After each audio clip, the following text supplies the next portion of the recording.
Terkuak, inilah rahasia ilmu kebal yang dimiliki oleh orang sakti selama ini. Selain akrab dengan hal berbau mistis seperti santet, dukun, jimat, Indonesia juga masih percaya akan ilmu-ilmu yang digadang bisa menjadi penyelamat nyawa seperti ilmu kebal. Ada yang mengakui jika selama ini mereka tidak bisa mati saat tertembak peluru, terkena serangan golok, atau tak mempan dibakar api. Sama seperti fenomena santet, alien, makhluk gaib, kita mungkin tidak bisa mengatakan bahwa ilmu kebal itu tidak ada. Hanya saja ada penjelasan yang lebih logis dan masuk akal untuk dicerna mengenai rahasianya. Tradisi seperti ini bukan hanya ada di zaman nenek moyang kita dulu saja. Di era semakin modern, ada orang yang rela pergi ke pelosok-pelosok negeri, melakukan ritual tertentu untuk mendapatkan ilmu kebal ini. Tapi jika ditelah lebih jauh, mungkin penjelasan inilah yang menjadi rahasia mengapa seseorang bisa memiliki ilmu kebal. Trik yang terlihat seperti ilmu kebal. Siapa sih yang tidak kagum dengan orang yang punya kelebihan dibanding dengan manusia normal pada umumnya? Tapi ternyata hal itu bukan karena kehebatan mereka. Contohnya saja beberapa pertunjukan di pasar malam, ajang pencarian bakat, dan sulap tidak murni menggunakan ilmu kekebalan. Kita pasti tidak asing dengan orang yang memakan beling, mengkorok dirinya dengan golok, berjalan di atas pisau tajam, dan serangkaian atraksi yang terlihat mematikan lain. Hal seperti ini sebenarnya tidak termasuk sebagai ilmu kebal, tepatnya debus atau fakir. Fakir ini merupakan pertunjukan yang sudah ada beratus tahun lalu termasuk di India dan Indonesia. Mereka yang menunjukkan kebolehan ini sudah melakukan latihan gigih berulang kali agar bisa berhasil dan menciptakan penampilan yang sempurna. Delusi yang bertentangan dengan kenyataan. Jika kamu pernah menyaksikan pertunjukan yang gagal dan berakhir kematian, maka hal tersebutlah yang dinamakan dengan delusi.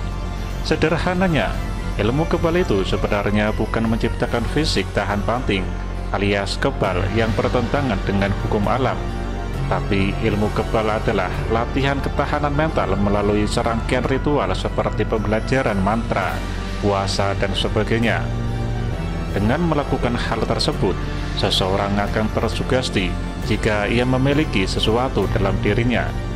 Nah, karena kepercayaan diri itulah ia akan kebal terhadap rasa sakit, bukan kebal fisiknya. Berbicara lagi tentang pertunjukan yang gagal, mereka umumnya mengelak bahwa dirinya kurang sakti, sehingga terus mencoba berbagai trik yang membahayakan dan tidak mampu dilakukan oleh tubuh.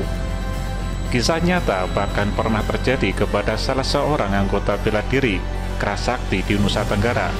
Dia tewas di hadapan para penontonnya setelah minum racun sekaligus dikilas motor dan mobil.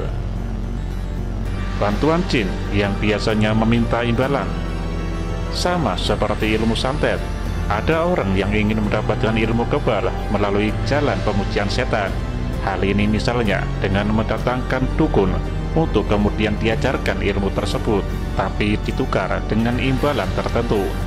Ya, hal tersebut bukan tidak mungkin terjadi, mengingat jin memang selangkah lebih dekat dengan orang yang perlahan menjauhkan dirinya dari Tuhan.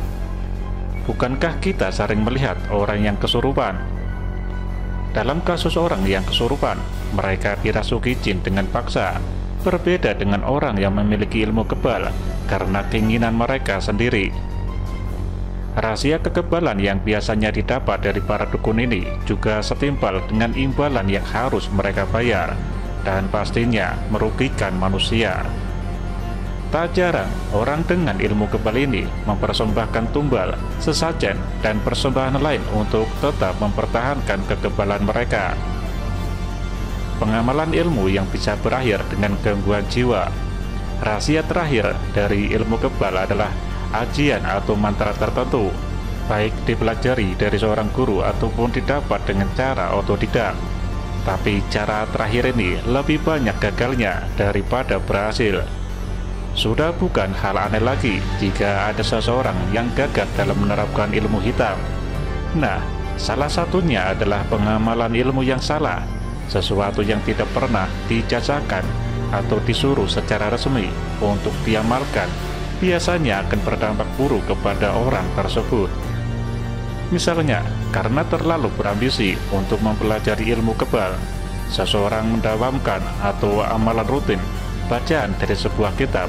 Akhirnya, karena tak kuat mengemban khasiat atau efek dari bacaan itu, ia mengalami gangguan jiwa alias gila. Selain 4 hal tersebut, ilmu kebal seperti yang dimiliki kebanyakan orang sakti juga bisa berupa penyakit yang disebut jipa, yaitu hilangnya rasa sakit yang ada di dalam diri seseorang, sehingga ia bisa saja memutuskan tangannya, menggunting jarinya tanpa merasa sakit.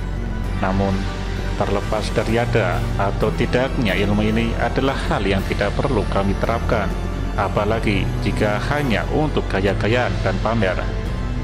Semoga bermanfaat.